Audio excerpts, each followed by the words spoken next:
Bienvenue dans cette masterclass documentaire. Aujourd'hui, on va plonger dans une analyse vraiment fascinante des racines antiques de la justice et de l'équité.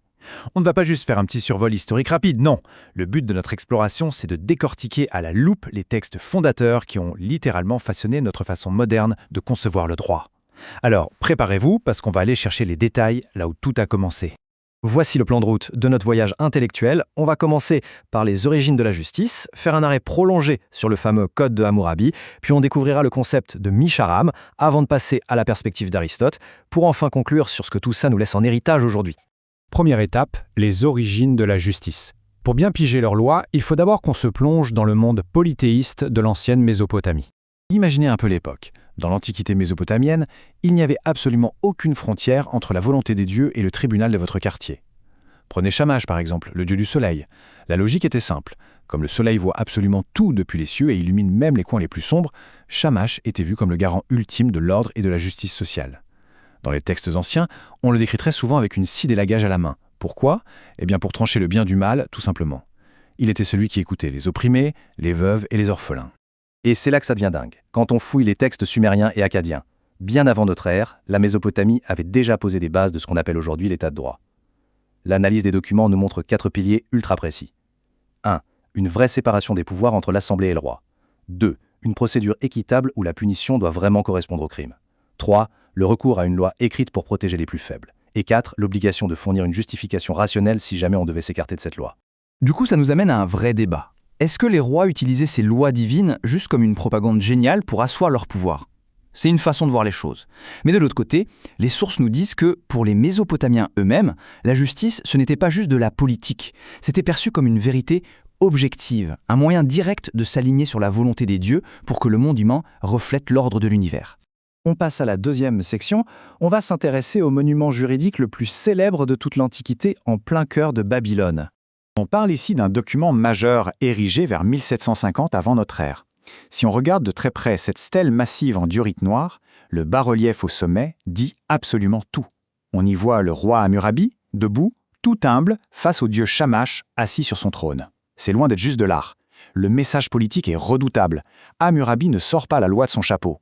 Il la reçoit directement de la divinité suprême. Ça lui a permis de séculariser l'administration judiciaire, qui, avant lui, était la chasse gardée exclusive des prêtres.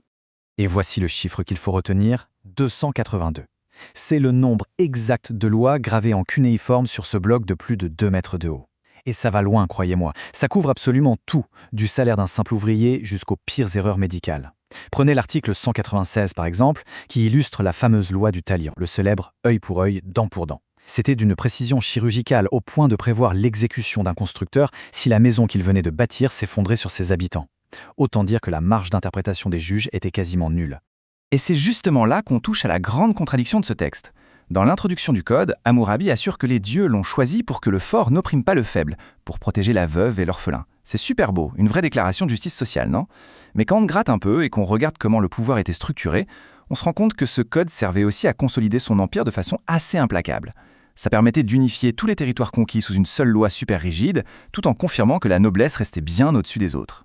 Alors, on a le droit de se poser la question, est-ce que ce code d'Hammurabi a inventé cette cruauté qu'on associe au châtiment moderne ? Eh bien, en fait, la lex talionis, la loi du talion, n'avait pas pour but d'inventer la violence, mais plutôt de la limiter. En instaurant une stricte proportionnalité, l'idée, c'était d'arrêter les vendettas qui n'en finissaient plus. La véritable révolution d'Hammurabi, c'est d'avoir imposé un monopole de l'État sur la justice. Fini de se faire justice soi-même, place aux tribunaux, aux preuves et à la procédure. Mais alors, que se passe-t-il quand cette loi écrite devient carrément trop rigide ? C'est l'objet de notre troisième partie, l'équité babylonienne. Retenez bien ce mot, Misharom, c'est un concept clé. À Babylone, les crises économiques étaient monnaie courante. Imaginez, une mauvaise récolte, et hop, des familles entières croulaient sous les dettes et devaient se vendre comme serviteurs juste pour survivre. C'est là qu'intervient le Mishroum. C'était une intervention exceptionnelle du roi, un gros bouton reset appuyé pour restaurer la justice sociale, avec des actes forts et concrets. Les Mésopotamiens faisaient une différence très claire entre deux choses. D'un côté, le simdatum, la loi écrite au pied de la lettre, un peu comme la lex Romaya. De l'autre, le misharam, qui représente un esprit de justice beaucoup plus large, une véritable équité. Pour eux, le misharam, c'était le droit chemin par nature. C'était quelque chose qui dépassait les lois imparfaites écrites par les hommes. Concrètement, si on regarde des données archéologiques comme l'édit d'Amissaduca, on voit exactement comment ça marchait. Les rois lançaient des annonces spectaculaires, ils effaçaient les dettes de consommation, libéraient les gens réduits en esclavage pour dette et rendaient les terres confisquées. Mais là encore, on peut en débattre. Est-ce que c'était fait par pure bonté morale, inspiré par les dieux, ou est-ce que c'était une manœuvre économique hyper calculée pour éviter une révolution sociale et s'assurer que les gens continuaient à payer des impôts et à rejoindre l'armée ? Ça pose le dilemme ultime pour tout juriste. Si un juge applique le texte à la lettre, le fameux sim dictatum, il a le pouvoir de détruire complètement une famille ruinée par une inondation qu'elle ne pouvait pas prévoir.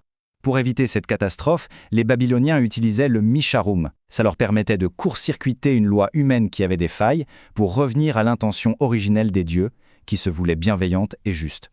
Et maintenant, accrochez-vous, on fait un bond de plusieurs milliers d'années. Direction la Grèce antique, notre 4e étape, pour voir comment Aristote a abordé exactement ces mêmes concepts. Dans son Éthique à Nicomaque, Aristote a posé un diagnostic brillant.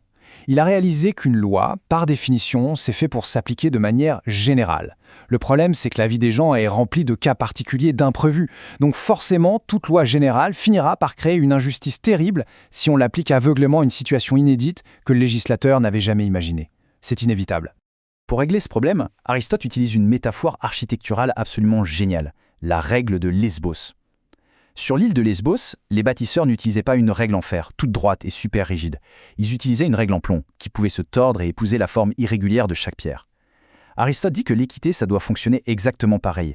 Elle doit s'adapter à la réalité complexe des faits, plutôt que d'essayer de forcer la réalité à rentrer dans le moule d'une loi rigide. On se retrouve alors face à un vrai bras de fer philosophique entre la loi stricte et ce qu'Aristote appelle l'epieikeia, l'équité. On pourrait croire que l'équité est dangereuse, qu'elle permet aux juges de contourner la loi comme ça les arrange, mais en réalité, est-ce que ce ne serait pas le seul moyen de sauver la loi d'elle-même, pour éviter que la lettre du texte n'écrase complètement son esprit ? La réponse d'Aristote est vraiment profonde et elle résout tout le débat. L'équité n'est pas l'ennemi de la justice. Elle n'est pas à côté du système. Au contraire, c'est une forme de redressement. Elle intervient là où la loi générale est défaillante. C'est une forme supérieure de justice qui permet d'atteindre exactement ce que le législateur aurait décidé s'il avait été face à ce cas particulier. On arrive à notre dernière section. On va voir comment tout ça a traversé le temps pour façonner notre monde contemporain. Si on prend un peu de recul et qu'on regarde la grande frise chronologique, la continuité est juste incroyable. Ce besoin presque viscéral de protéger les faibles contre un système trop rigide, ça a commencé avec le misharum à Babylone, vu comme une volonté divine. Ensuite, ça a été rationalisé par les Grecs avec l'epieikeia d'Aristote. Et devinez quoi ? C'est exactement cette même évolution qui a inspiré nos systèmes modernes, en créant les fameux freins et contrepoids, et en séparant les tribunaux de droit strict des tribunaux d'équité dans plein de pays. Ce qu'il faut retenir de cette masterclass, c'est que le défi n'a pas pris une ride. La tension entre l'inflexibilité de la stèle de Hammurabi et la souplesse de la règle de plomb d'Aristote, c'est littéralement le pain quotidien de nos juges aujourd'hui. Parce qu'un système 100% strict finit par devenir tyrannique, mais un système où tout est malléable devient complètement arbitraire. Il faut trouver l'équilibre. Pour finir, je vous laisse sur cette petite réflexion. On sait maintenant qu'aucun code civil, même s'il fait des milliers de pages, ne pourra jamais prévoir toutes les folies et les complexités de la vie humaine. Du coup, est-ce que la véritable mission de nos sociétés, ce ne serait pas d'aller au-delà des textes pour rechercher une équité sincère ? C'est une question qui résonne toujours aussi fort. Merci de nous avoir suivis pour cette exploration en profondeur et à très bientôt.